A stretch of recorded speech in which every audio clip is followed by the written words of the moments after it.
Good morning, ladies and gentlemen. It's my privilege to welcome all of you to the conference on water and sustainable natural resource management. We are endowed with a wealth of natural resources. However, our relentless demand for these resources is actually spiking its depletion and deterioration at an unprecedented level. And this is having widespread and repercussive effect on the environment. Today, if you look at the biodiversity is collapsing, deserts are expanding, ecosystem is decaying, and forests are diminishing. Even the finite and fragile water resources are stressed and depleting. The mismanagement of water resources has actually led to serious challenges. If you look at today, we are witnessing plummeting groundwater tables at an alarming level, decline in flow of rivers, the threat of wastewater management, deterioration in water quality, increasing gap between demand and supply, and lower water use efficiency across sectors. So it is increasingly more important that we need to conserve these resources and we need to accelerate immediate and bolder actions to address these issues sustainably, which essentially means managing these resources in a manner so that we are able to cater to the needs of the current generation and are also cognizant of not compromising the needs of the future generation. To have a discussion around this, we are joined by eminent speakers who are going to share their perspectives and views on the subject. With these words, I would like to invite Mr. Bhavdev Sardana, Chairman CII-NR Regional Committee on Water and Senior Vice President and CEO, Sukhjit Stars and Chemicals Limited. Over to you, sir.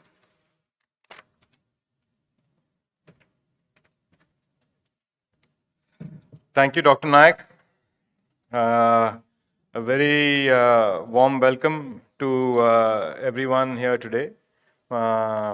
I can see the hall is starting to pick up. Water being such an important subject, I think we should give it more priority, and congratulations to all of you to be sitting here. Shows the importance of water. So, a very good morning.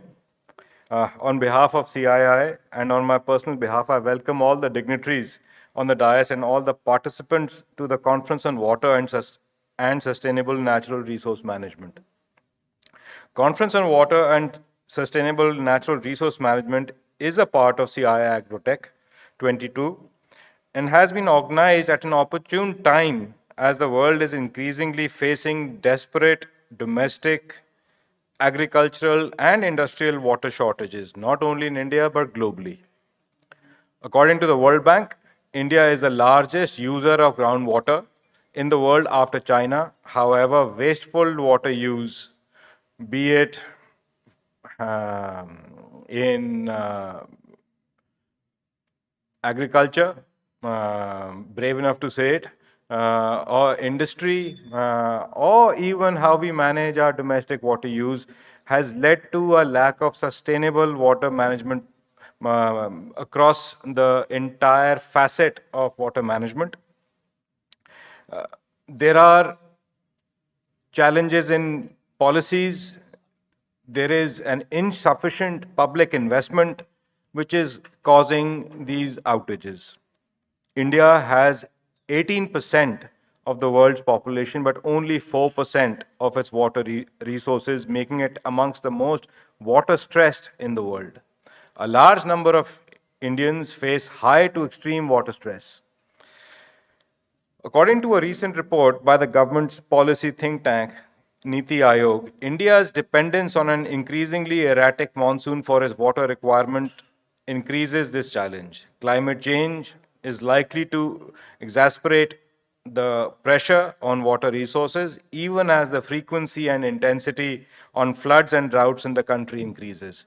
Bangalore is a case in point. We all saw what happened to those fancy cars due to unplanned development. As per a latest report by the Ministry of Jal Shakti, only 432 BCM, billion cubic meter, out of a total of 3,880 BCM of annual precipitation accounts for the total annual groundwater recharge, thus losing a vital resource coming in through nature into waste. Further, more than 1,000 assessment units. Each assessment unit is categorized via blocks, talukas, mandals, the revenue blocks as per the revenue departments of the states.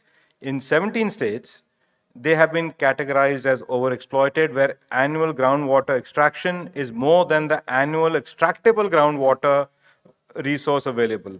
Water management, therefore, is the only way to treat India's water crisis that has snowballed into a national calamity. One of the foundational cornerstones for water management in India is a circular water economy model that strengthens India's water security. And we need to act now to ensure that over time this gets strengthened and we become more sustainable. Considering groundwater is used by various sectors of the economy, such as agriculture, industry, power, environment, domestic, household water ecosystems need to be circular and sustainable. This puts the spotlight on the need to recycle and reuse wastewater for non-potable purpose, along with the prevention of the use of potable water for non-potable purposes. With the increasing significance of water, many states are coming up with their own water regulatory authority. In the northern region, states like Punjab, Himachal, J&K, National Capital Territory of Delhi have their water regulatory and development authorities, and some states are in the process of institutionalizing their water authority. We have Mr. Harmail Singh here from Haryana, who will shed light on what's happening at the state level, where water is considered a state subject, and Haryana being a little bit has taken the lead a little bit further than some states who are formulating their rules. I know as an industrialist, I would like to see uniformity and industry-friendly rules, considering if I take Punjab, industry in Punjab uses only 0.7% of the groundwater in Punjab is used for industry. And while industry is always the low-hanging fruit for regulation, I would like to hear what Mr. Singh says, and I would urge the policymakers to ensure that industry survives with more regulation. With the going ahead, the objective should be water recycling and water reuse. CII believes that industry should be charged only on net water usage, i.e., encourage water saving technologies in the units which are coming up, so that there's a value put on this precious resource. CI has also been working towards ensuring water security. CI Water Institute, from where Mr. Naik is representing today and moderating the session. He'll also tell you in between the good work being done. So we have taken up this matter with the state governments, and we're trying to work with the state governments in identifying water stressed areas. CII Water Institute has a WattScan tool, and that's been used extensively in Gurugram and Faridabad and in UP's Hardoi districts, where scientists and experts have been able to guide the industry and also the policy makers on how to create a circular water economy. Now, I'm no expert, but I'm also waiting to listen to the experts from the various fields on water. And without further ado, I'd like to invite the expert speakers to start the session. And thank you, everyone, for coming today.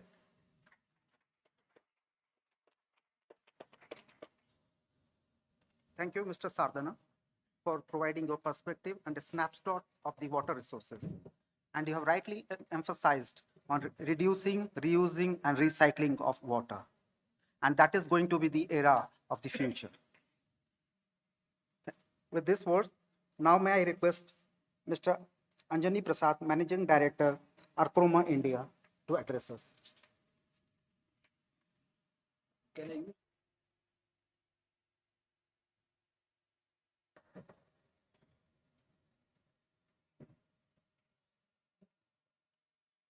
Hello.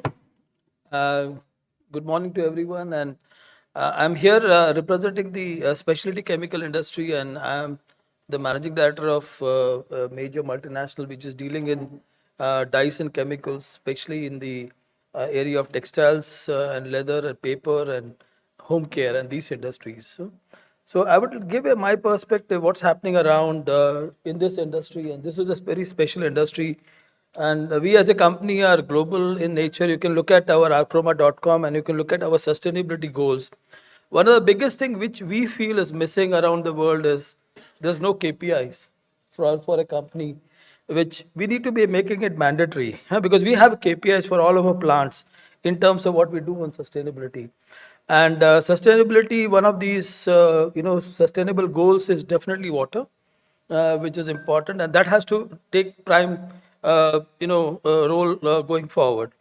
The problem now, when I give you some kind of an examples, I mean, you look at 20 years back, there's an industry belt called Tirupur, which is mainly the knitwear sector. What was happening there is that the water was transported through trucks and also through tankers there, and they were paying so much for this. The groundwater was totally spoiled. There was a reverse boring going on into the groundwater.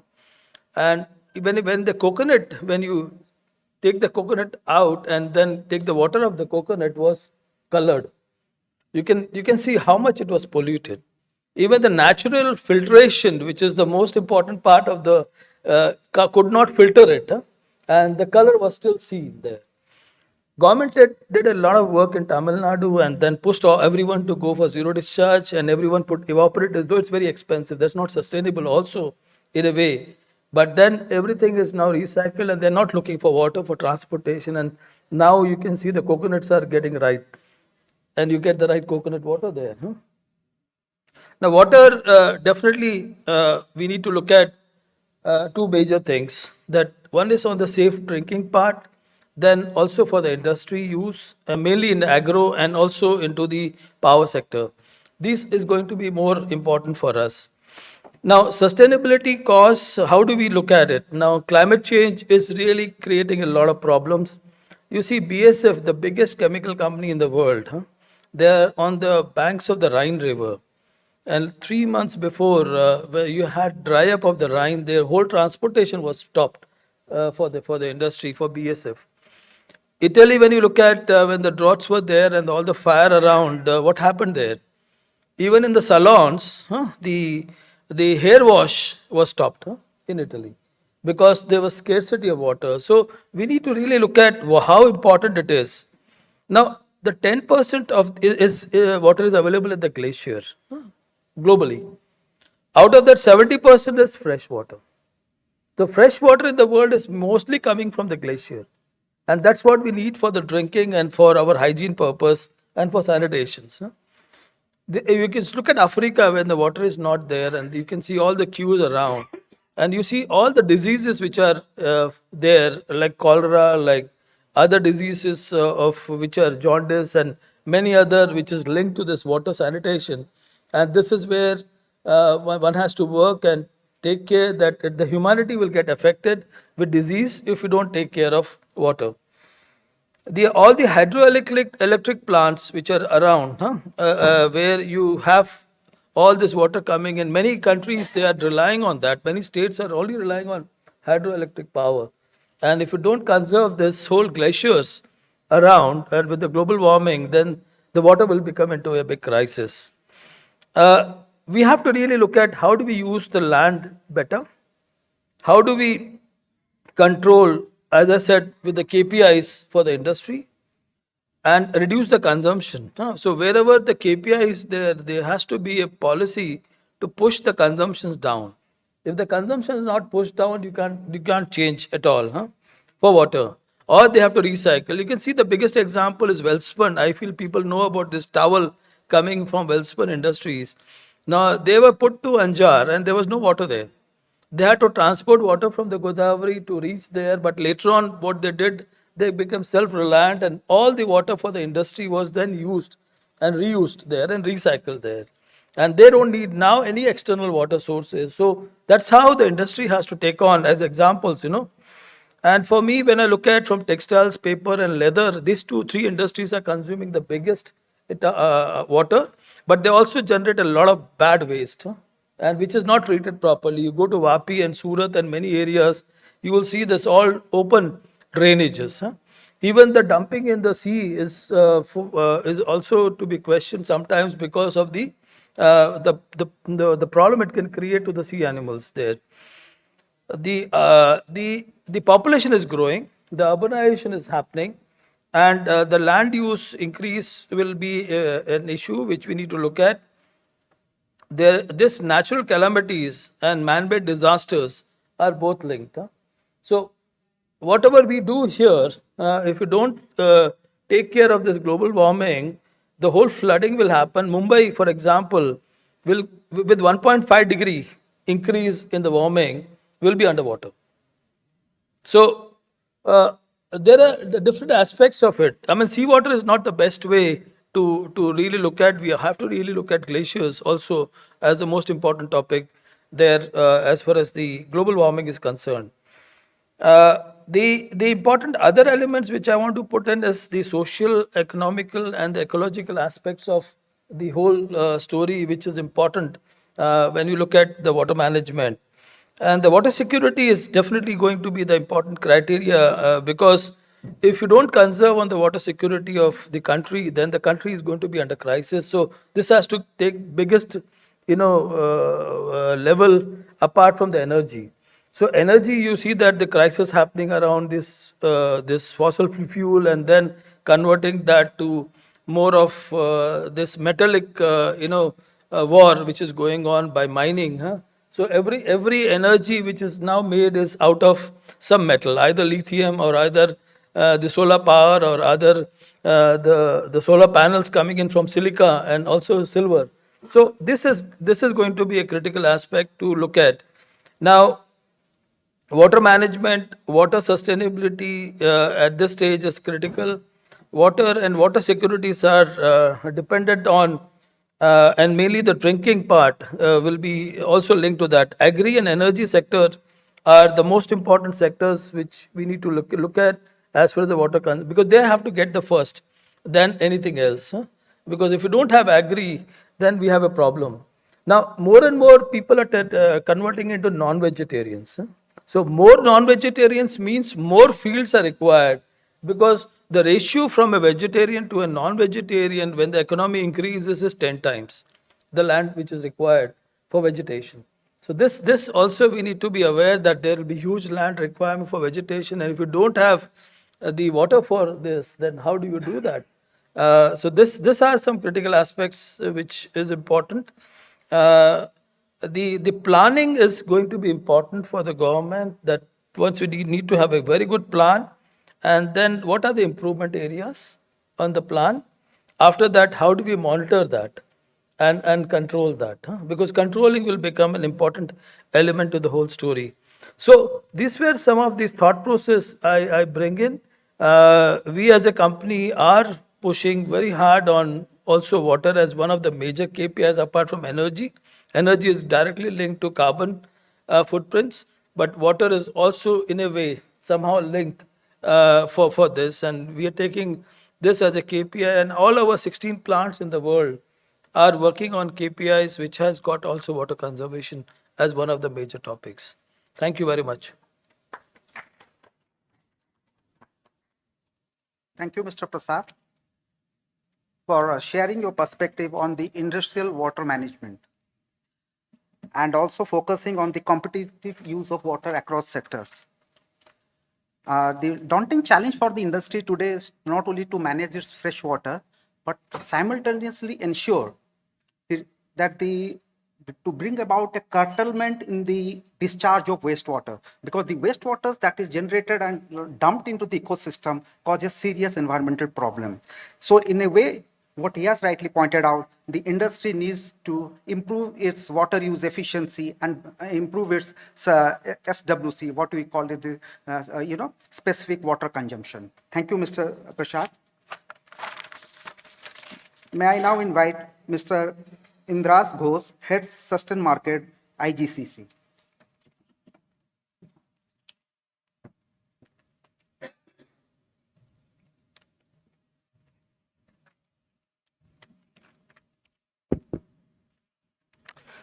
Good morning, ladies and gentlemen.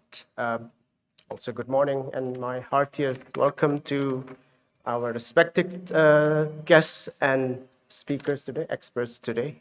The conference on water and sustainable natural resource management, I think, is a very timely and, of course, very important if you're looking at organizing it within the CII Agrotech India. Really impressed with how CII is able to identify this topic and as well bringing it forward in such a flagship trade fair today. A lot has been said from our expert, the last expert, Mr. Prashad, today. The theme that I have chosen today is looking at water management and conservation from the perspective of ESG. Mr. Prashad spoke about there is no KPI in terms of water management, and this is absolutely true. We are at a very critical moment in our planet where unless we start doing something about water scarcity in India as well as globally, I fear that perhaps there may not be enough time to react at the later years. Just to give you, so when we talk about ESG, it's more about what does it mean for businesses, large and small. A recent report estimated that the cost to address water scarcity, the cost to invest on water management is 5 times lesser than you would have to spend addressing inefficient water management. Just think about that. 5 times more for you to pay because you are not doing what you're supposed to do in terms of water management. We have seen already in summers, farmers suffer because of scarcity of water. In summer times, it's very often to have the water price jump so high that it becomes like a precious metal, gold and silver. Globally as well, the risk of, the impact of water management costs businesses an estimated of 700 billion euros. And when we talk about water management and KPI, we need to understand that water management, of course, there's an aspect of environmental protection. There's an aspect of protecting water security and people. But it's also, because of the set losses and the loss of business opportunity, this is also, for businesses, a business risk. And therefore, I think it's appropriate to address them as well, a risk management system. There is a global trend where we are moving from reporting-based and voluntary-based ESG reporting toward a compliant, mandatory framework for ESG. I'll give you a couple of examples. The recent business responsibility and sustainability reporting in India takes also, to a certain aspect, how you manage water. In Germany, there is a incoming law called the Supply Chain Due Diligence Act, which will come into effect in 1st January 2023, which mandate German companies and companies based in Germany with at least 3,000 employees to ensure that their supply chain is free of human rights violation and environmental risks. And of course, with the environmental risks, you also then need to take care that you don't discharge your wastewater where there is a clean river, for example. This act will further be expanded in 2024 to include the same parameters, but for companies with at least 1,000 employees. In the EU, there is a proposal, a directive on sustainability reporting similar to the one I just mentioned, but further expanded to include companies with at least 500 employees and a certain category with at least 250 employees. The way it is calculated is the employees is calculated if you're a group of companies, then your worldwide employee count will be counted in that. The trend is clear. We are moving from financial KPI toward non-financial KPIs in terms of ESG. Water management is not a one-dimensional issue. I agree that water consumption needs to be looked into, water discharge as well. But I believe we need to have a more comprehensive approach. For example, what we do in the CII Agrotech is focus on post-harvest loss management, focusing on how can we reduce food loss after crops are harvested. And we are bringing startups who are offering innovations to address those, like Deepak right here, actually. Why is it important? We spoke about the population growing. We spoke about the need for more food on the table. Perhaps we don't need to grow more crops and put more pressure on our land.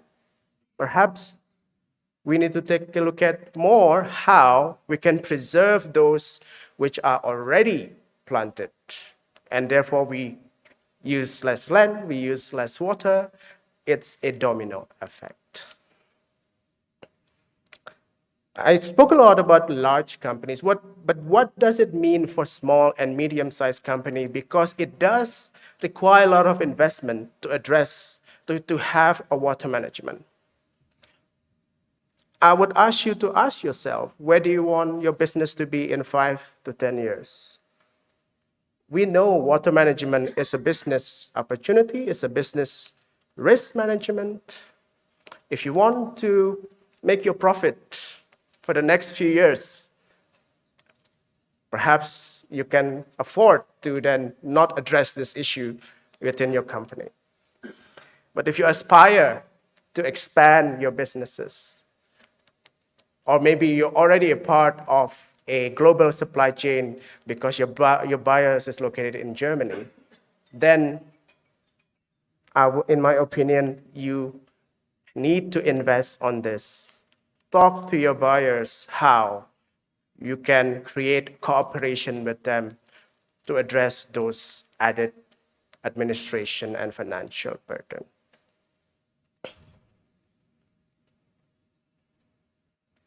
Like I said in my opening remarks, businesses have a large opportunity, an immense opportunity to take the driving seat in this issue for all of us. Despite, of course, they are using probably the least number of water supply, but through their network of suppliers, through reaching out to farmers, for example, we can work together to create a truly national effort to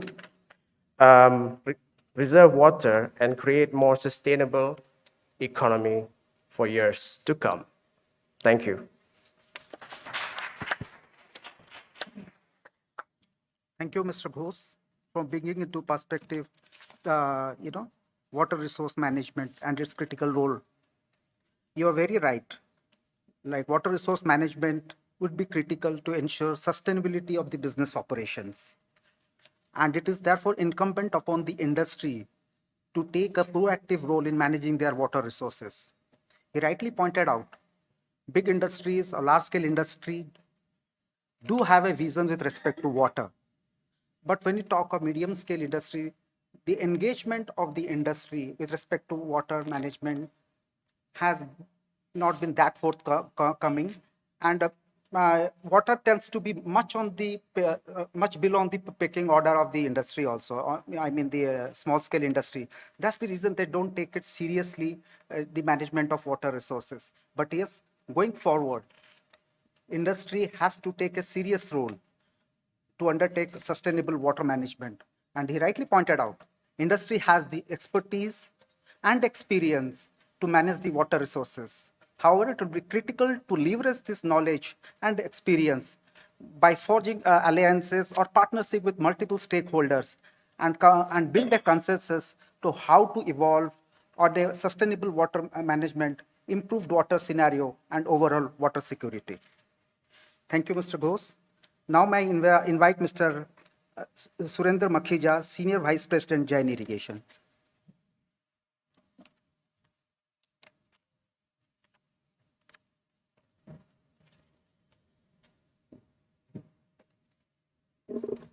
Good afternoon, everyone.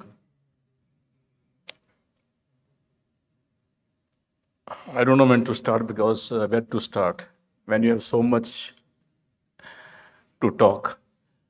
But then I just want to give a few examples of my very extreme experiences. In 2012, I attended a seminar at Nebraska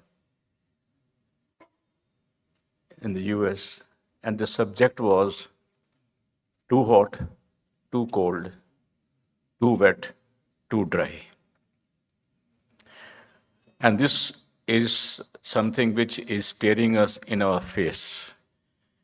Too hot, too cold is relates to the climate change, and too wet and too dry also is a part of climate change, but that actually relates to the availability of water and the damage caused by water. Actually, water happens to be in the center stage of all agricultural activity. We have seen that from ship to mouth in 1960s when we are getting food from the US under PL 480. We became self-sufficient. We are talking in the center of that green revolution area because of the hybrid seeds, but more because this part of the land is blessed with water and perennial source of water. And the Green Revolution initially succeeded or expanded or took place in those areas where seeds were available, but water was available, and we saw a surge in the demand in water. Surface water was not available, so they started sinking the bore wells. The culture of bore wells, in fact, I have seen started in 1970. And now we have come to a situation that we have got gray areas and we cannot drill bore wells and get enough water. Surface water, a canal water, is something which is available in a very localized space. And therefore, there is a limitation to how far we can carry it. But what really has happened is that we are seeing, as everybody knows, the population is going to increase from 130, 140 crores to about 150 crores in next 10, 15 years' time. I really hope it stays over there, not beyond that. The food demand is going to go up from 300 million tons to 450 million tons. And everybody wants more on the plate. It's not merely the food security we are talking about, we're talking about the nutritional security. We have seen the change in the food habits, and that is going to continue. So there's going to be more meat, more eggs, more milk, more cheese, and poultry on the table to make a very healthy nation. But all these activities demand more water. People really forgot about how much of water is used for fodder in case you want to give a push to the dairy sector. But then, amidst all this, we are talking about one particular word that is called sustainability. What exactly is this sustainability that we all talk about? I have spoken on this subject at a large number of forums, and in my opinion, sustainability is availability, sustained availability of water. Then the next is affordability. If you cannot afford something for an activity, it's not sustainable. If somebody says you grow wheat or rice with the distillery water or something else, it's not sustainable. So unless that resource is made available to you, is available and affordable. We're talking about electric vehicles. It's not very popular because the certain items of the electric vehicles is not yet affordable. And the last is it is divide of conflict. Water is one particular, I think, natural resource which perpetually gets into a certain amount of conflict between the communities, between the states, between the nations.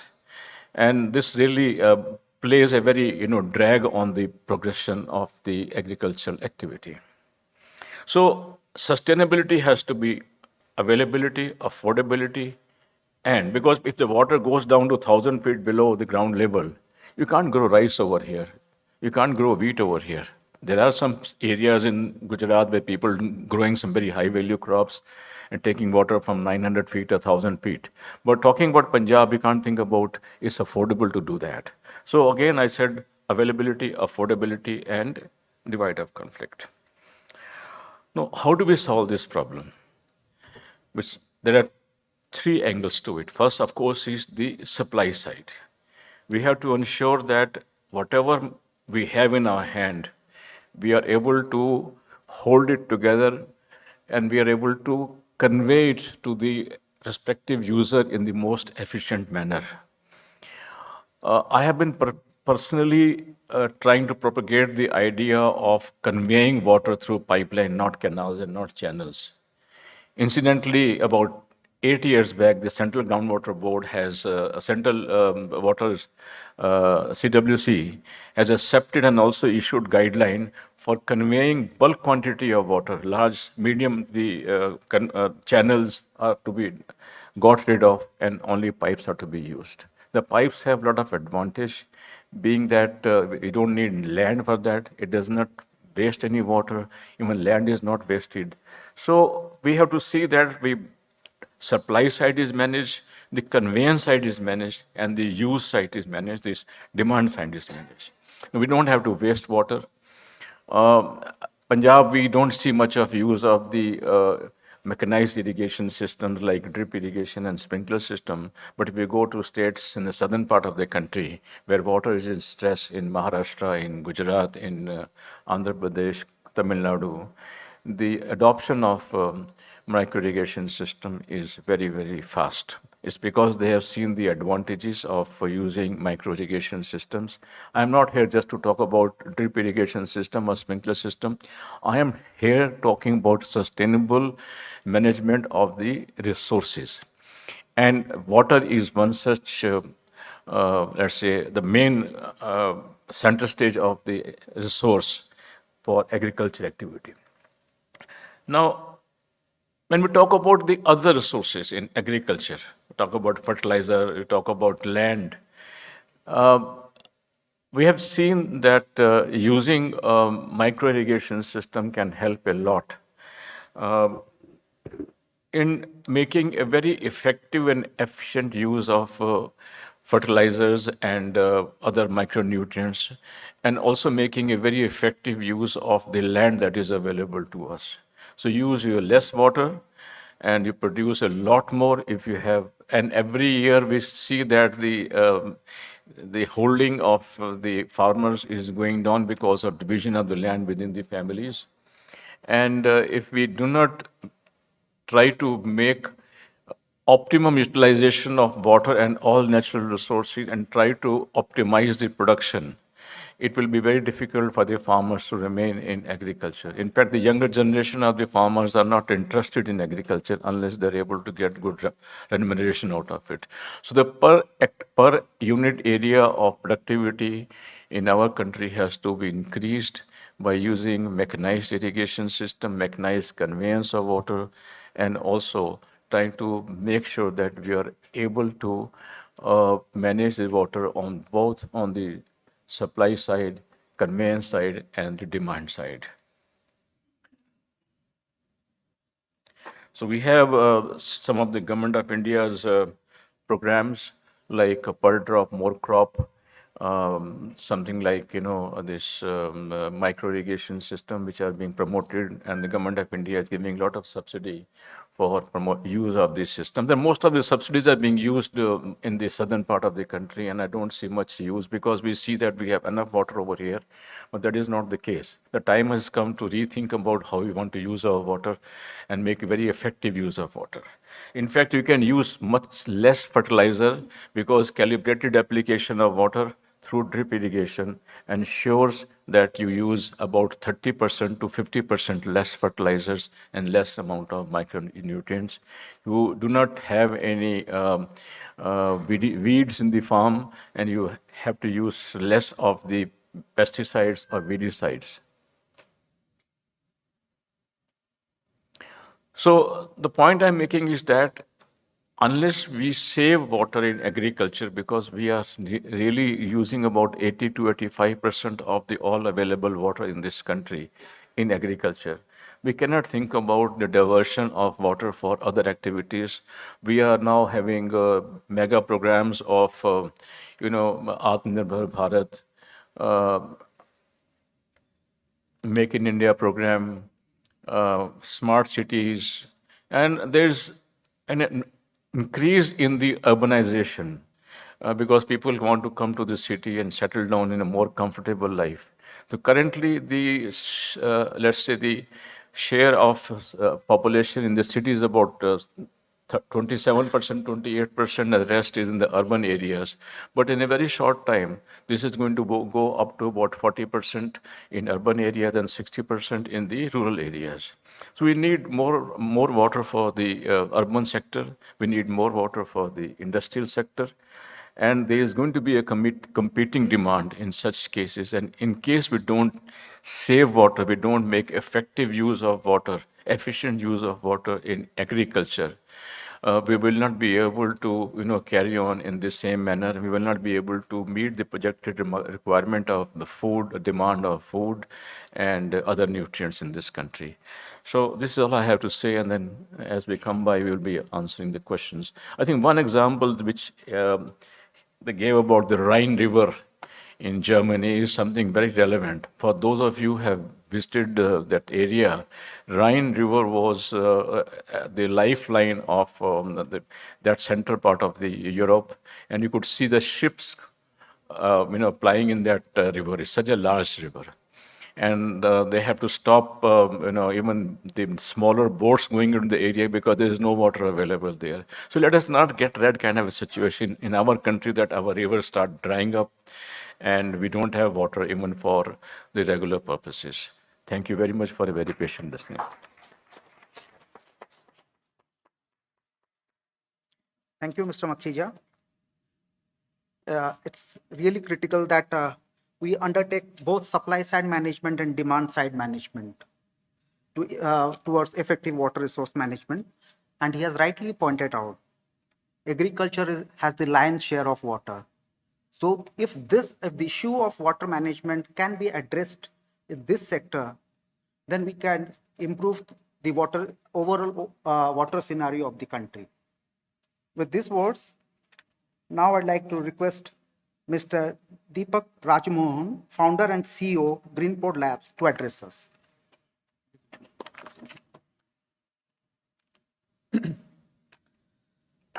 Thank you so much. Thanks for the opportunity, CII. Great to be here among the other experts. As Indra's mentioned, I run a company called Green Pond Labs. We develop products to extend the shelf life of fruits and vegetables and primarily to minimize food wastage and food losses. So when Indras mentioned about it, I got reminded of two pictures in my mind of Chennai, the city where I come from. Chennai had one of the biggest floods in 2015, and just 4 years after that, in 2019, Chennai had the biggest drought ever.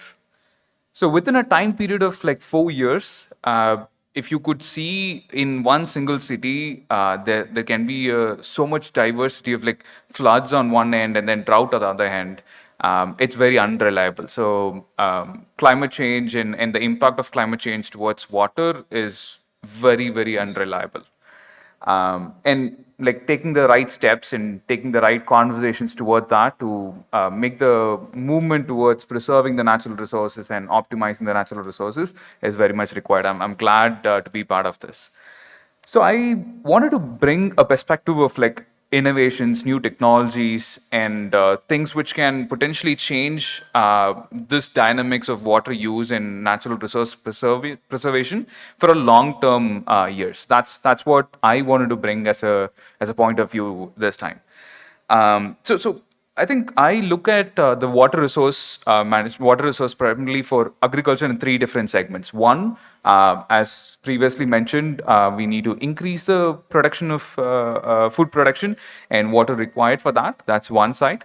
Second, making sure that we have optimized use of water for the same amount of food production. Third is primarily like minimizing the food wastage and food losses, and then by which you produce less food and then you preserve more natural resources. So these are the three segments what I primarily look at, which could transform this water resource management. So I have a couple of examples on all three and how I felt like these technologies are not prevalent in India right now. But if that comes in, how much of difference it can bring. So back in 2012, while I was in my college, I did a project in SRI, System Intensified Rice Cultivation. It's a innovative technology what was started in back in 1980s in Madagascar, which uses less water to produce rice rather than the conventional like flooding irrigation method for rice cultivation. Which was a very interesting technology, what we worked on as one of our bachelor's research. And we were able to reduce the water usage by closer to about 30 to 40%. That's one. And we were able to increase the production by 20 to 25%. So both ways, by using less water and also by potentially producing more, we were able to feel that this technology can transform a lot of things. But it's been about 10 years, and I think I don't personally feel that technology has been taken off in India. We don't personally, like I personally couldn't find that in majority of places in India. There are a lot of ways we can promote a technology like this, similar to how previously the speaker mentioned about drip irrigation. So in down south, drip irrigation, because of government intervention, the use of drip irrigation increased a lot. So similar to that, if we have policies and innovators and entrepreneurs who can push technologies which can potentially preserve water with innovations, that is a difference what we need. So this one technology more on how can you optimize the water use for the same production of food. So similar to that, vertical farming is another technology which is very interesting, where we use optimized water for producing the same volume of food. So all these technologies have positives and negatives. There are challenges to work around, but I'm just wanted to put a point of view that these technologies exist to look at in a different angle. The other, as I mentioned, the other side is the technologies what we are building and a couple of other companies we're working on to minimize the post-harvest losses and food wastage. So why is that critical? So currently, India is the second largest producer of fruits and vegetables and majority of other commodities. By about 40% is lost. 40% of food is lost in India before it reaches a consumer. This is a massive, massive problem. And statistics shows that if you can reduce this 40%, our consumption on water can be reduced by 25%. That's a massive difference what we can bring. And this can make a systemic change in the ecosystem. So there are a lot of technologies, both in technologies like temperature control for cold storage, cold supply chain, and technology like what we have built in terms of biotechnology to extend the shelf life. So that's another area where I feel there has to be a lot of interventions and focus has to be there. So that's another point what I wanted to make. And I think the last one before I leave, we wanted to bring is like we need to have more conversations around water resource management. There's been a lot of research in universities and like we've been getting looked into these research papers and stuff, but nothing is translated into actual education with consumers, actual education with the innovators or even farmers and other stakeholders. So I think that's one part where I feel we need to bring a lot of difference. It's not about the end of the day. It's not about the technology, but how do you take the technology to the market and to the people? That is a critical factor. For that, we need more conversations and more education. That starts from the early days and throughout the growth, we have to be pushing that more. That's the only way to make a systemic impact here. So those are the pointers what I wanted to bring in, and I strongly feel the intervention of new technology and innovation can change the dynamics for today and for future as well. Happy to answer any questions. Thank you so much for the opportunity. Thank you. Thank you, Mr. Rajmohan, for focusing on optimized use of water. And this demonstrates a win-win situation for the farmers and the environment. And you rightly mentioned that this technology is not being replicated. So it's obvious, scaling up cannot happen by one agency. We need the collaborative approach. We need participation from all stakeholders. And that is the way forward to replicate and scale up such technologies so that the desired benefits are accrued in other project settings also. I just want to highlight here also, the amount of food wastage in India is actually equivalent to the amount of food produced in Australia, if I'm right or wrong. Okay. Now, with these words, now I'd like to invite Mr. Sunny Sindhu, Zonal Manager, Savnath Seeds Private Limited. Thank you.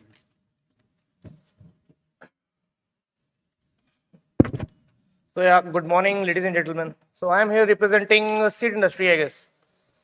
So seed industry has a major part to play when it comes to the production of food, increasing the productivity, and then working on sustainable and innovation ways for growing this industry and ensuring the food security as well throughout the world.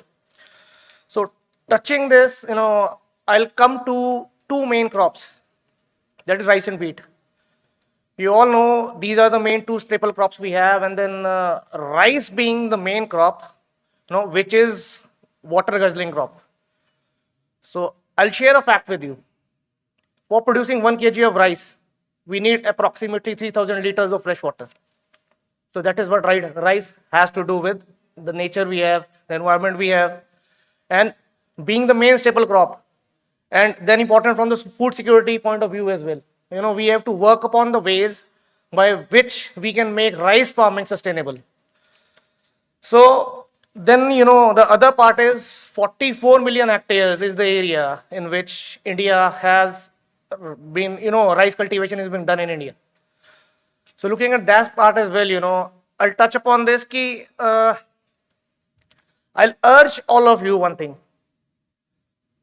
We must spread the word that DSR is the way we can, grow rice in a sustainable and, in a more important way where we can safeguard our ecology and then in terms of, water saving as well. DSR alone can save at least 30% of the water which is currently being used in rice cultivation. So I'll talk about what Mr. Ghosh has to say. He said, producing less, preserving more food, and that is, in terms about minimizing the post-harvest losses. So, but I have another aspect to it. UN has projected a global population of 9.7 billion by 2050. So we have to look at the other aspect of it as well. How are we going to feed the world? So for this, DSR has its own challenges. I'll be covering a little bit about DSR only, because that is the way we can go for sustainable rice farming, and then being the main water guzzling crop, if we tame rice, especially in India, so we can go a long way. So why farmers are not adopting DSR? Haryana government offered a subsidy of 4,000 rupees per acre to the farmers who will adopt DSR. Punjab government also offered rupees 1,500 per acre subsidy to the farmers who will grow DSR. But still the adoption of DSR is very low. So what are the challenges? The main challenge being the weed control. Effective weed control is what that is not there till now, which has been the main pain point why farmers are not adopting this technology. The other part is the traditional method of rice farming we have, that is transplanting. Transplanting offers a yield which is about 2 or 3%, or maybe 2 or 3 quintals if I talk in terms of acre, more than what we have in DSR. So if we reach a point where farmers don't face any yield penalty and they have an effective solution for controlling the weeds, they will be more adopting this DSR technology. So representing Savannah, we have been working on this part for a long part of time, and now we have come up with a solution to it. That is full page technology, and we are currently spreading the word around. Look, this technology offers up effective weed control, and this will make DSR adoption fast in India. So with this, I'll end my topic with just one quote from Dr. M.S. Swaminathan. What he had to say was, if agriculture goes wrong, nothing else will have a chance to get right. So that is what I had to say. Thank you, ladies and gentlemen. Thank you, Mr. Sindhu, for your perspective. If you look at 3 water guzzling crops, rice, wheat, and sugarcane, they consume about 80% of the total water which is consumed in the agriculture sector. So if the water consumption of these 3 crops can be brought down, then there will be substantial savings in the agriculture sector. So hearing from Mr. Sindhu, I have a feeling that whenever we propagate a technology, any technology, we should be very cognizant if it is cost effective and whether it has a sustainability or not. The angle of sustainability should also be looked into, because every technology has its pros and cons. So that has to be taken into account. Now I request Mr. Pramod Segal, Director PK Farm Equipments, to address us. So he's not there. So may I invite Mr. Harmail Singh, Advisor, Irrigation and Water Resource Department, Government of Haryana, to address us.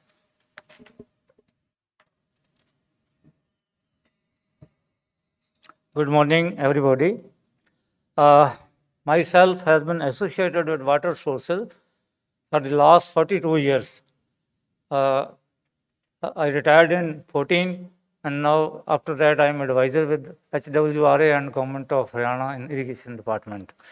I have closely watched the water sources of the state, and the situation is now going out of control because of more demand of water by agriculture and other sectors. Presently, actual demand for the Haryana water sources is 34 BCM, out of which availability is just 17.6 BCM at farm gate. 9 BCM comes from canals, 8.6 BCM is sustainable water sources from the groundwater, and total becomes 17.6. It is just about 50% what we need. And what is actually happening? We are supplying less water to agriculture, and agriculture in a way is suffering. Other sectors are also not getting adequate water. And presently, whatever sustainability is there, for that 3 BCM extra groundwater is being pumped. That is, deficit is being partly met with from the groundwater, and 3 BCM is a big water quantity which is being pumped out from the groundwater in excess of its recharge. It means it is going down and down. And presently, out of the 143 blocks, 85 blocks are overexploited. Overexploited means that recharge is less than the withdrawal. So situation is going out of control. In a few years, if the trend is not reversed, we will not be getting this much water. So efforts are required to be made to have a sustainable water resources management. Haryana government has taken various initiatives to cope up with this situation. And for this purpose, on the policy front, government have brought out treated wastewater policy in 2019, then on farm water tank policy 2021, and also created micro irrigation and command area development authority so that micro irrigation could be given a big push, and also enacted the act for and constituted Haryana Water Resources Regulatory Authority. I am also advisor in that. Haryana Water Regulatory Authority is taking all necessary steps. Presently, about 11% of the agriculture could be converted with micro irrigation, but Macaida is doing its effort to increase it further. And because we are not still coping up with increasing more micro irrigation, the farm efficiency, application efficiency of the water is just 60%. And ultimately, it has to be increased for sustainable development of agriculture and sustainable management of water resources. The next HWRA has taken initiative to save groundwater, to restrict use of its in the dark zones especially, and has started giving licenses to the industry for its withdrawal. Industry now apply for water withdrawn from the groundwater, they pay its tariff also, and in a way, this also helps in reducing groundwater withdrawal, and that NOC is given with certain conditions that industry will also use its wasted water, it will make recharge arrangements also, and it will also make some contribution to our CSR also. So the HWRA has started its functioning in a very big way, and it has also started various campaigns for awareness programs also, so that people get aware about the water sources and its use and its management on its scarcity issues. Groundwater recharge is also being encouraged by HWRA, and Haryana Irrigation Department has also taken a lead in making recharge wells in a big way in various districts. And we are also looking at the areas where water is going down. For example, 3 main districts where we had a sweet water zone, Kurshetar, Karnal, and Kaithal. The water has gone alarmingly very deep because farmers are growing paddy in this area and they are not using much canal water. Though canal water is available, but over the years they have even abandoned their water courses. And now we have started a campaign that these water courses should be restored so that whatever available canal water, that should be used so that the groundwater could be saved. HWRA has categorized the state water resources, depth of water sources in 7 categories. One is 0 to 0.5 to 1.5 meter, it is severely waterlogged areas, then 1.5 to 3 meter, potentially waterlogged areas, 3 to 5 meter buffer zone for waterlogging, 5 to 10 meter is a safe groundwater area, then 10 to 20 is potential water stressed, and that very deep depth is 10 to 30, that is moderately stressed, and more than 30, it is severely stressed. So we have areas like Kurshetar, Karnal, and then Gurgaon, and even part of Panipat, which are severely stressed. It is very astonishing that the areas which used to be potentially water available, they have gone water stressed area because of overdrawal of water. So I told you, RA is taking all initiatives to bridge the gap in this. In irrigation department, government of Haryana, in irrigation department is also taking all necessary initiatives so that more and more water sources could be made available to the state.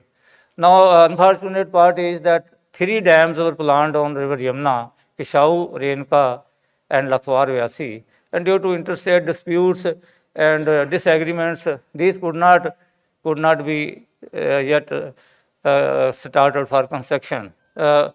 First first report of Kishau Dam was made in 1940, and after even 82 years, it is still at the DPR stage. But now, present government is taking initiatives and various meetings with in the central government also, so that these dams could be started, and it is hoped that in 7-8 years, all the 3 dams will be constructed. So with the construction of these dams, about 1 to 1.5 BCM more water will be available to the state, and that availability will be during a period of water stress in the non-monsoon season, when we have more scarcity of water. But for the time being, till such time that the dams are not constructed, state has taken steps that whatever monsoon water is available during a monsoon period, more and more that water could be taken out. Presently, our capacity at the canal head is around 19,000 cusecs.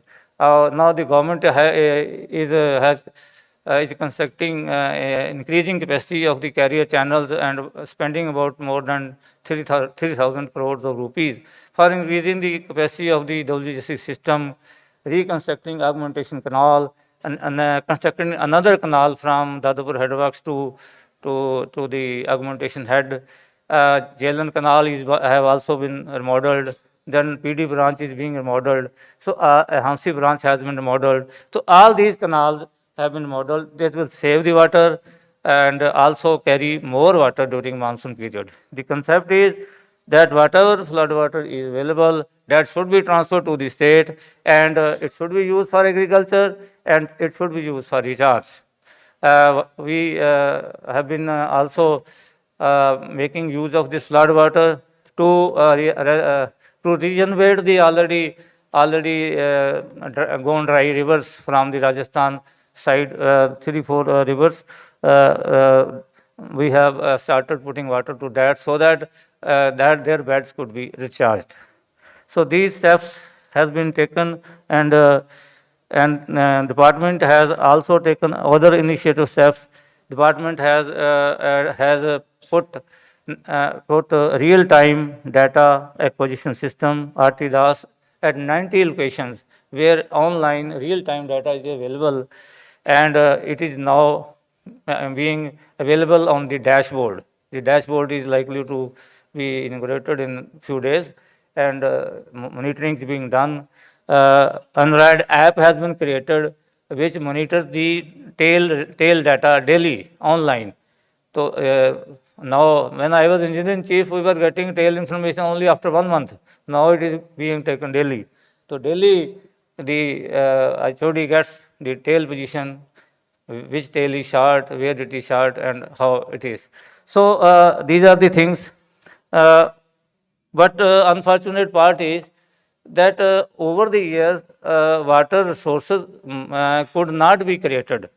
And whatever additional demand for domestic water supply, industry demand, that has come from by withdrawing the equivalent amount of water from the agriculture. And what agriculture has done, they have taken more water from the ground. So indirectly cess the groundwater and also cess the agriculture, that now they are more dependent on, have to more dependent on the groundwater, and which initially they were getting water from the canals. So now the stress is that on the coming years, all these dams should be constructed.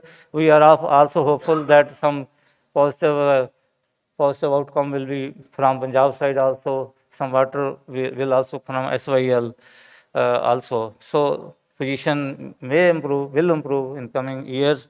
But as of today, the situation is like this. Haryana has also taken other steps. It has created Pond Management Authority, which has about all ponds in the state, is more than 15,000 ponds in the state, has been catalogued, and I have also associated with that also, catalogued all those ponds. These are being regenerated in a phased manner. Their dirty water is being cleaned, and those overflowing ponds water is being used for agriculture, and also for after cleaning, these are filled from canal water for cattle. So this initiatives have been taken. Micro irrigation and command area development authority is also taking big initiatives. They have started the micro irrigation programs in a big way. Government of India subsidy on micro irrigation, more crop, more per crop, more water, more crop per drop, mera pani, meri virasat. Under these, we are giving subsidies to the farmers. Farmers only have to pay 15% of the on-farm micro irrigation systems. Rest government is taking care of. The IEC, Information, Education and Communication, is also being stressed under Jal Shakti Abhiyan and Atal Bhujal Yojana. These is also being taken through HWRA also and through irrigation also. Preparation of water security plans has been taken up in 14 districts of Haryana under Atal Bhujal Yojana, and water conservation plans for 22 more districts of the state. It is very good that people now have becoming aware about the water scarcity of the state and their responsibility to conserve water. HWRA has taken up its work in a good way, in a big way, and it is educating. They are educating people for saving water, for using it in an efficient way. We have also fixed target for DSR, direct shielding of the rice, so that water could be saved. There have been success in that also. All these initiatives have been taken by the state, and but real change will come. The real water source will come when our upstream storage dams on Yamuna are constructed. Only then, after that, we can say that we will be able to save the groundwater. Otherwise, the other initiatives are there, but impact will only be visible when these dams are constructed, or when we will get the Ravi best water from Punjab. Thank you. Thank you. Thank you, Mr. Singh, for providing an overall perspective on various facets of water resource management in the state of Haryana. We really commend the efforts of the government of Haryana in undertaking water security plan for 14 districts, as he rightly mentioned. So we'll be having some discussion on that. And I would also compliment the government on, taking initiative towards restoration of water bodies, because these water bodies act like sponges. They have the capacity to store water. So revival of water bodies is more of an adaptive mechanism to address the climate change. So in the advent of climate change, so protection and prioritizing the rejuvenation of water bodies is very critical. And he also mentioned about the data monitoring. So In water, what we see is that we don't measure anything. So at least the government has initiated, measuring and monitoring of data, actually to give them a picture of what is really the ground situation. Now we have concluded with the speakers. Now I'll open the floor for discussion. If anyone has any questions, you may raise your hand, introduce yourself, and let us know who the question is directed to. I also have some questions. So if you have any questions, please raise your hand. Otherwise, I'll start from my end.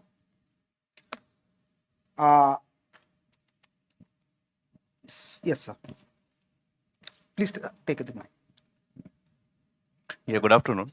My name is Jayant Kumbalkar. I'm General Manager from SAP Parts Private Limited Company. I represent a completely different organization, but I'm very much interested to know like what are the specific measures can be taken by the industry, since I run an industry which is directly creating the the scenarios and the products for agricultural machinery.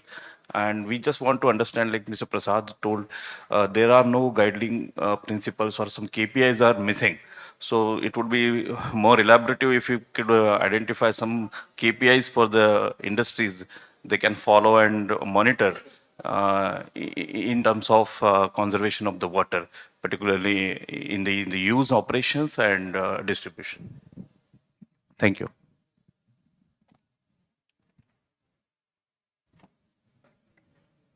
Now, thanks for this raising this question, because it's important that we understand this whole aspect of KPI. Now, I can give you example of our company. How do we do it in terms of KPI? Globally, when you go for acroma.com, you will see that sustainability reports are there, right? Now, there are 17 elements of sustainable goals which has been laid down. Now, each of these elements, you can't do it all within the plant. Some part can be done by the company, like energy management, either diversity in terms of the female to male ratio in the management or in the workforce, water saving. But some has to be done through CSR activities, because every company has got that funds to be spent for CSR. A lot of things can be done on sanitation and also development on the CSR. So the KPI has to be all around this 17 sustainable goals, and what are the elements we can then monitor that and then see that there is an improvement. Now, today you're consuming, say, about X gallons of water per annum. Now, whether you're reducing by 10%, even after growing, that will give you that kind of a, I would say, we have a carbon credit, you'll have a water credit at the end of the day. And that is what has to come in terms of control. So Makhija, if you want to add something.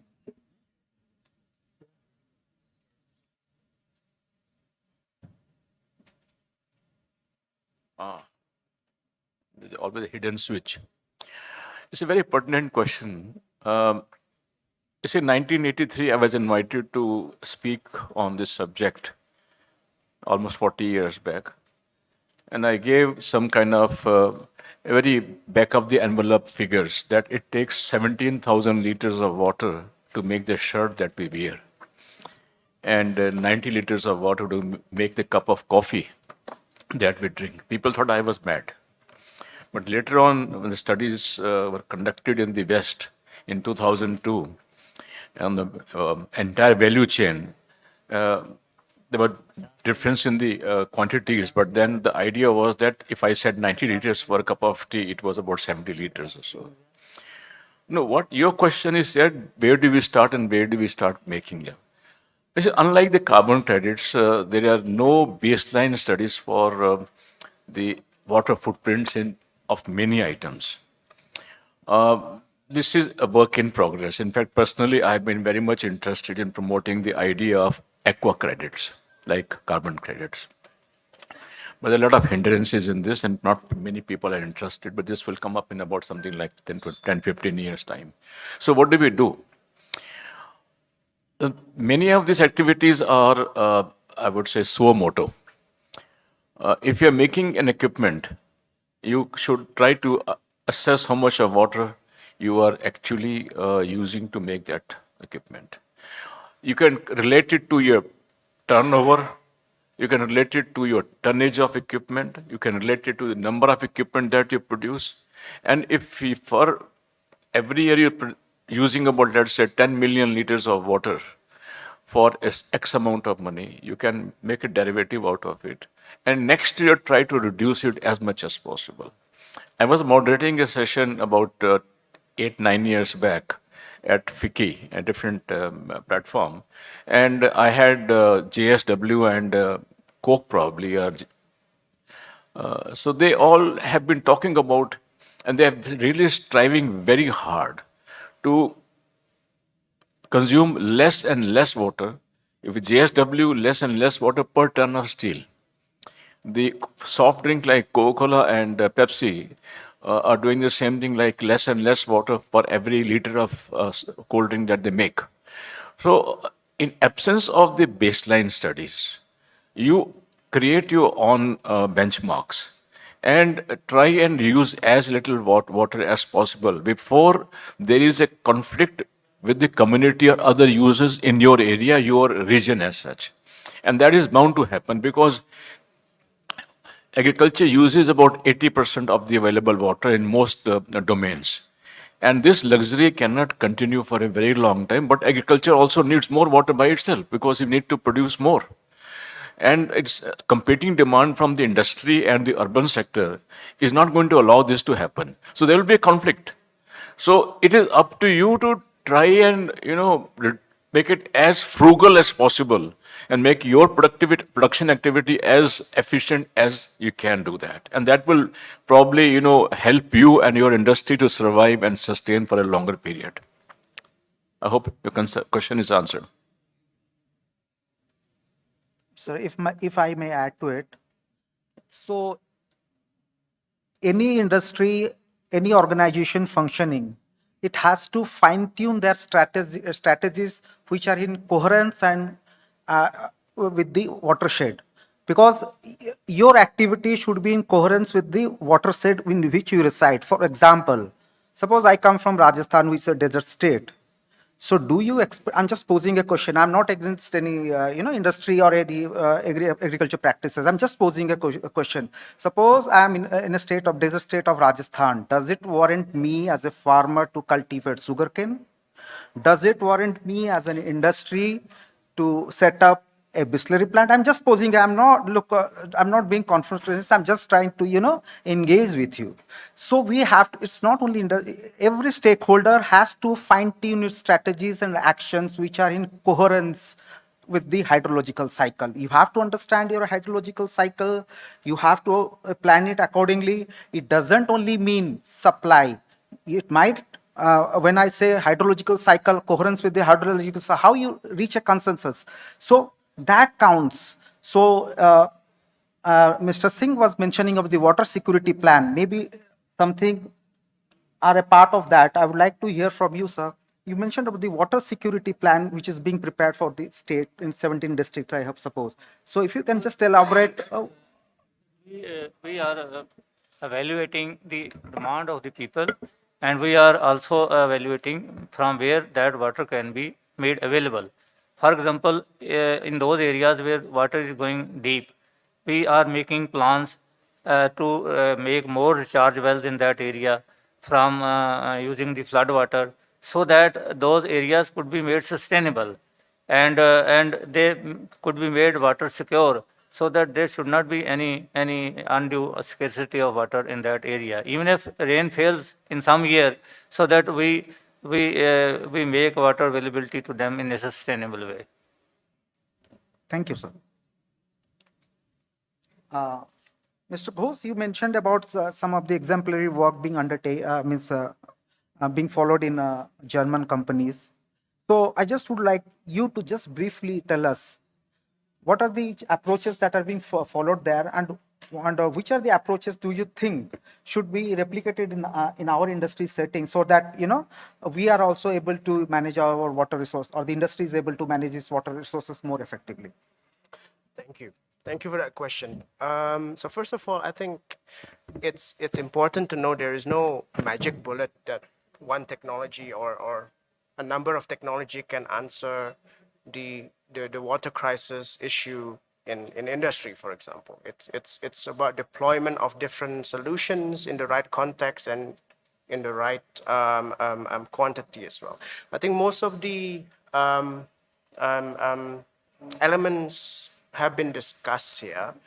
In terms of approach, I think what is interesting is if you're looking at water management on industrial level, for a number of years, it's about, okay, how can I make my wastewater cleaner through technology and processing, etc. And then it becomes into how can I make my products with less water. I think the interesting approach should be water and energy are connected. And you need to take a look at your whole production process and see how you can conserve water in each step of your production process. For example, in the production of, for example, of a product, how much chemical are you using? So maybe you should look at how you can reduce the amount of chemical in your production process. That will create a knock-on effect where you don't have to invest as much in your wastewater processing unit, for example. Another approach that they have taken is using the heat of your production process to circulate it back inside your production process. So this is kind of a two-level benefit where you would usually use water to cool down your production process, for example.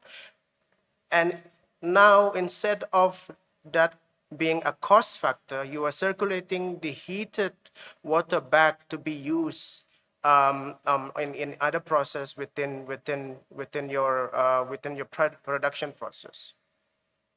What I'm trying to say is, I think connecting your energy consumption, preserving energy, and of course using less toxic chemicals in your production process is something that can be looked into a little bit more instead of just looking at less water consumption as well as technology in the end of the wastewater production.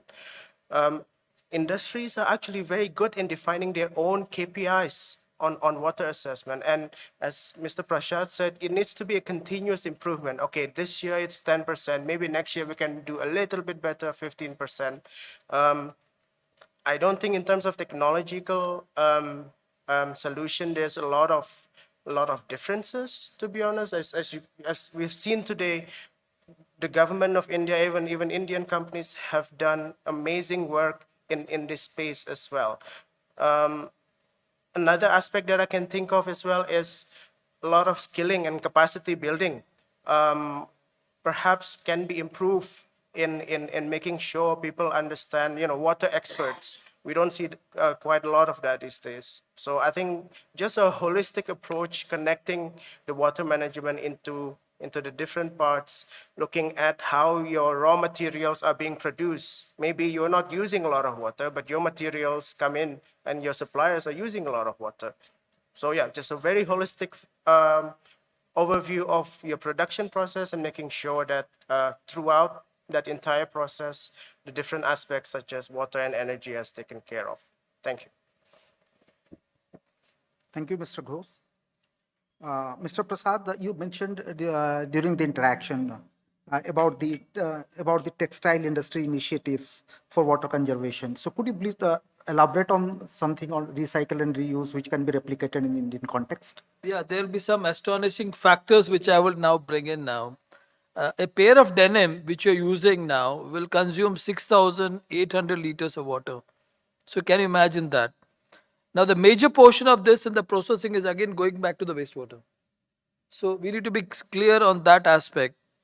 Don't forget, if you wash this pair of jeans which you have taken now for use, you're going to wash it also at home continuously for next 3 years. If 50 washes, you're going to further consume 2,000 liters of water.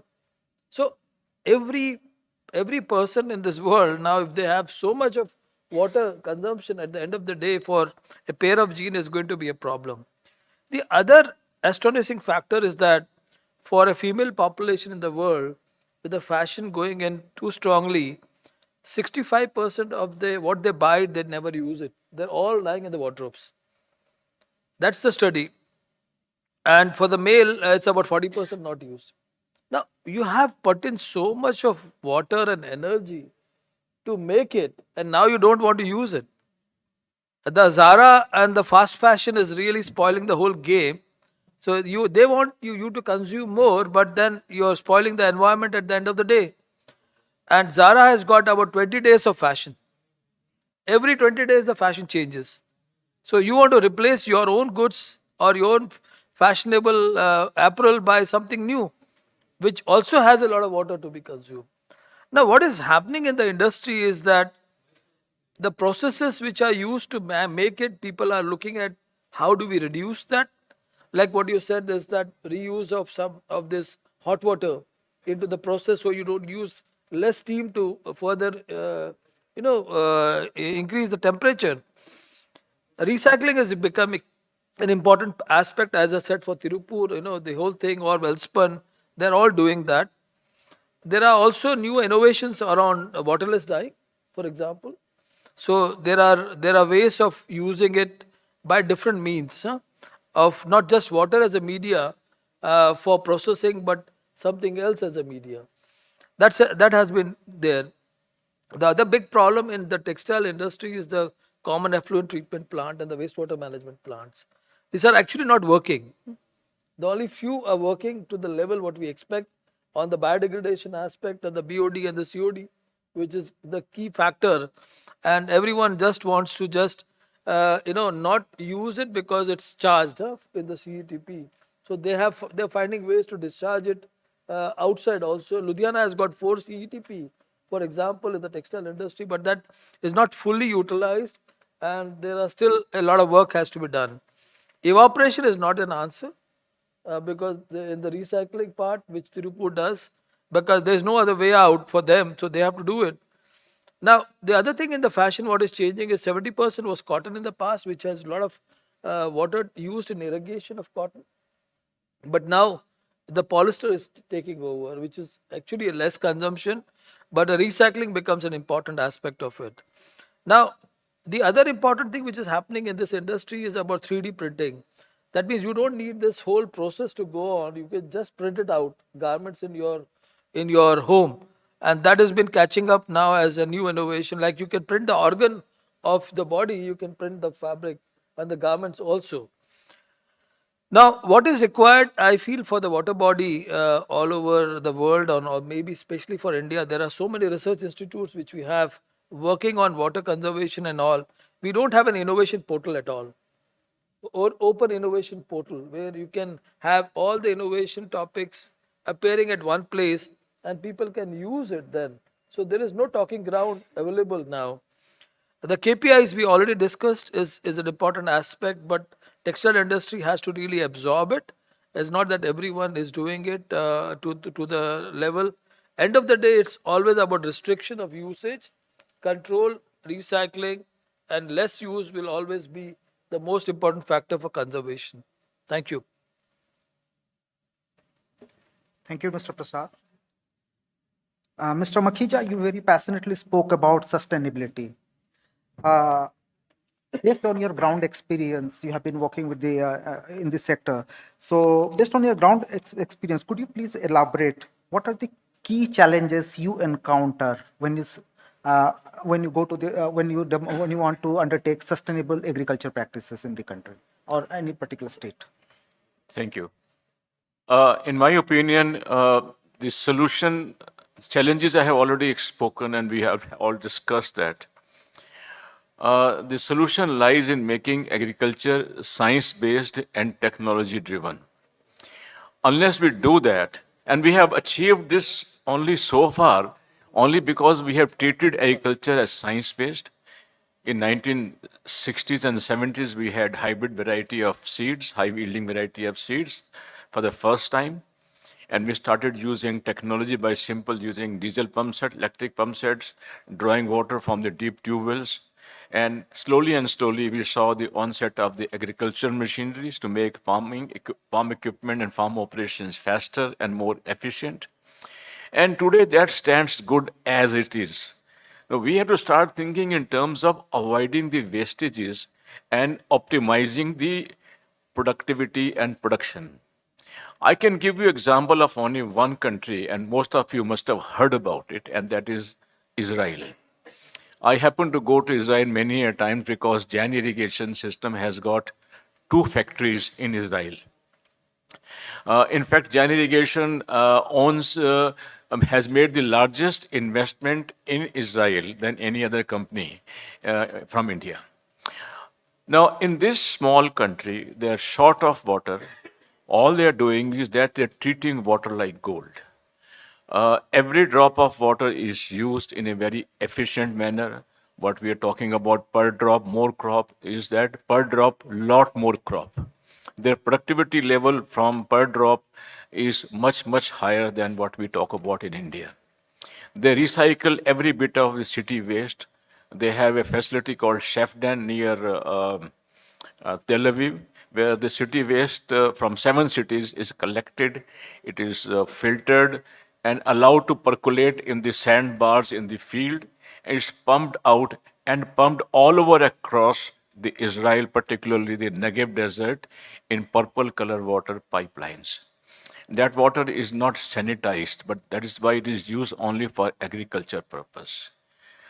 So what they're doing is they're probably treating almost and recycling 90 to 95% of water that they are using in the urban sector and elsewhere, and industry also. So there is an urgent need to adopt technology. Science, we are already doing it.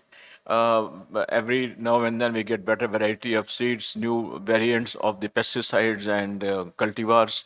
But in case of water, I think adoption of drip irrigation system and sprinkler system is very necessary.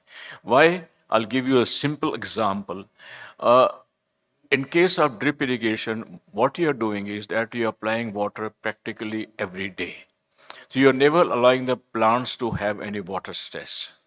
So the growth of the plant is very fast, very healthy, and the production level is almost 2 to 3 times more than the surface irrigation.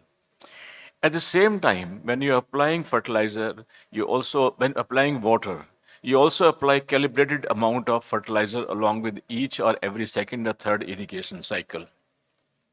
And that makes also the plant growth very healthy. Just to give you example, the production of sugarcane in this country under flood irrigation is about something like average 30 tons per acre or 75 tons per hectare. That's on the higher side actually, a very optimistic figure. But if you use subsurface drip irrigation system, combine it with fertigation system, I can assure you this will be not less than 150 tons per hectare.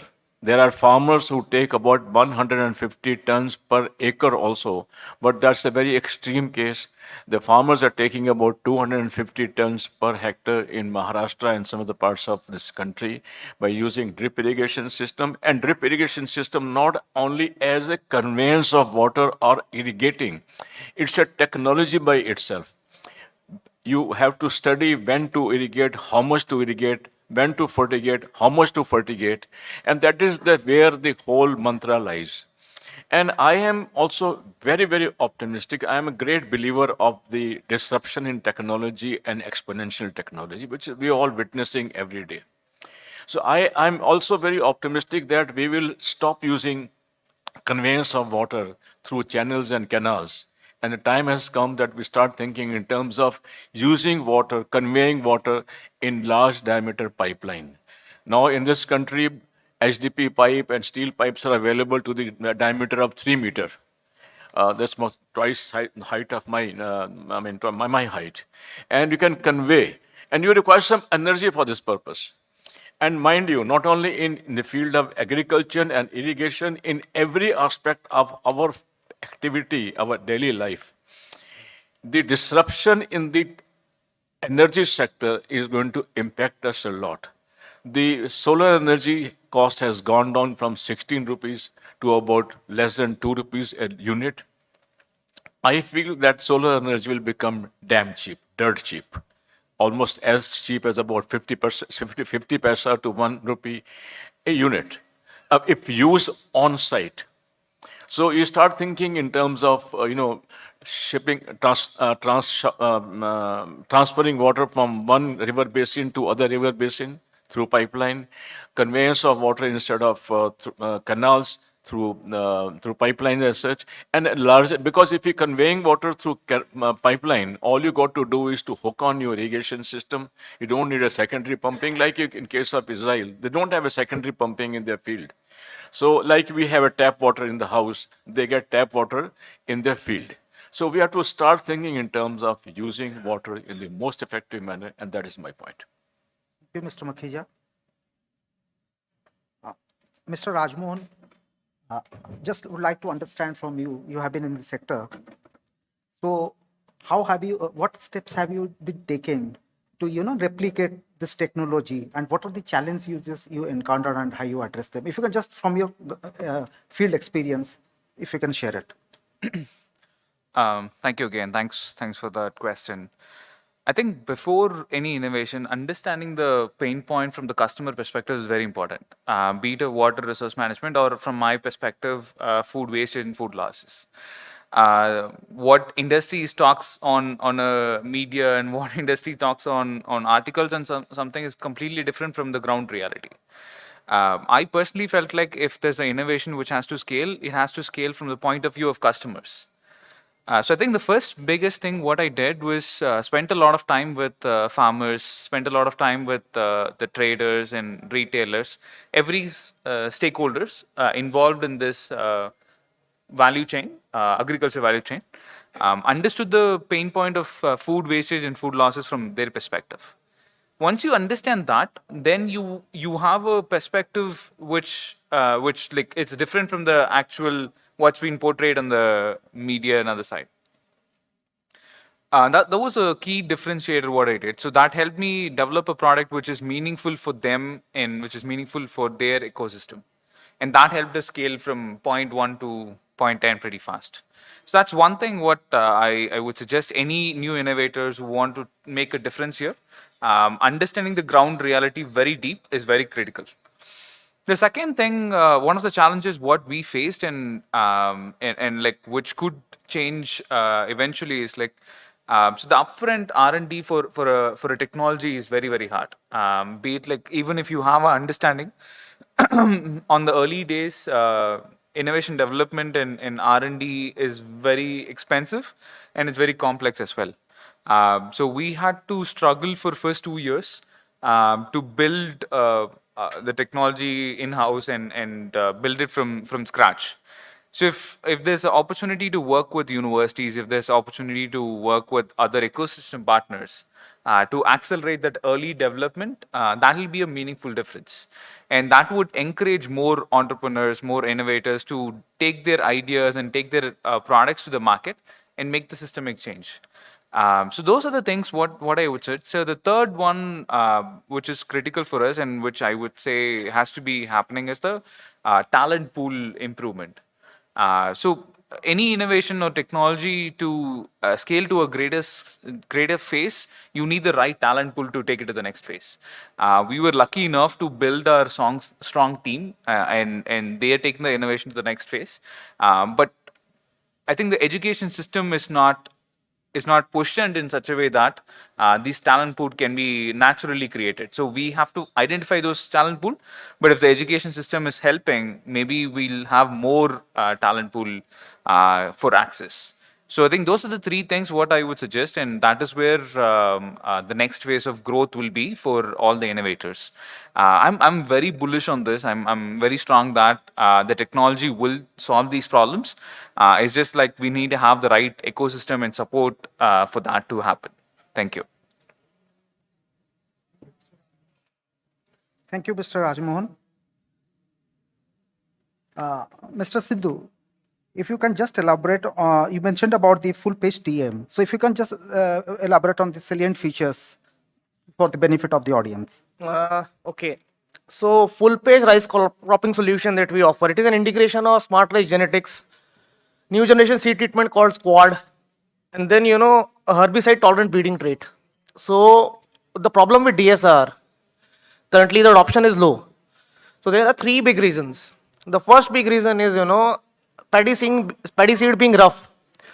When we use machine for sowing paddy, what happens is the seed is not evenly distributed, and that leads to a lesser plant population, and that in turn impacts the yield. And many a times due to low germination, the farmer has to transplant some of the paddy plants to the DSR field. The second problem it has is the initial vigor of the crop. The initial vigor of the crop is very low.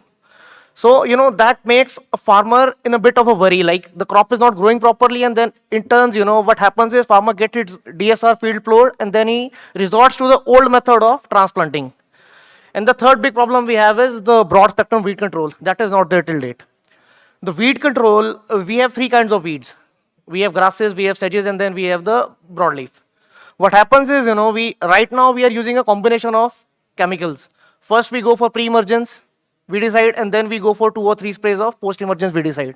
And in there also we use 2 or 3 chemicals. So what full page offers is, first thing is seed flowability. Through this quad seed treatment, the flowability of the seed becomes much better, and then when the seed is evenly distributed through that machine, when we are mechanizing the whole thing, then the germination of the field is proper, and that in turns improves the overall plant population we have. The second thing we have is on the initial vigor front. Now, this seed treatment protects the crop from initial biotic stresses. So that in turns makes the crop healthy. And when the crop looks healthy, the farmer feels the need, like, this crop will be yielding good. And when its initial growth is good, that is where when compared to the traditional method of transplanting, the farmer has a mental peace comparing both the things. And then the third plant comes in, the most important, that is about weed control. Now, this technology offers an effective weed control, and we are just offering, 2 sprays of a post-emergent weedicide. Just 2 sprays of it kills all the 3 kinds of weeds of the same chemical, from the same chemical. So, sedges, grasses, and broadleaf, all the 3 are, controlled by this spray of this chemical, which we are offering. So what it in turn done is, it ensures the profitability of the farmer. One thing, then it is convenient because the labor dependency gets down. Transplanting, currently costs around 2,500, 3,000, 3,500 rupees per acre. So that is, gone. And then the third thing is sustainability. Sustainability is the most important thing. It reduces greenhouse gas emission. It saves water, and then, ultimately the fuel usage is also saved. So that is what full page technology has to offer. Thank you. Thank you, Mr. Sidhu. We have had some excellent views and perspective from our eminent speakers. Let's be clear, if you want to survive and thrive, we have to protect our natural resources and water. Some of this, today, very strong messages emerge from this session. We have to make a shift from linear to circular approach, emphasize reduce, reuse, and recycle. Demand and supply management strategies have to be prioritized, optimize use of water, and we must look towards a holistic approach towards water management through the prism of integration. And this is only possible if we forge partnership with all stakeholders. And going forward, the partnership will also have to play an important role in evolving a consensus around water management. With these words, I would like to extend my thanks to our panelists and the wonderful audience who have joined us in our endeavor to make the planet more livable. Thank you very much.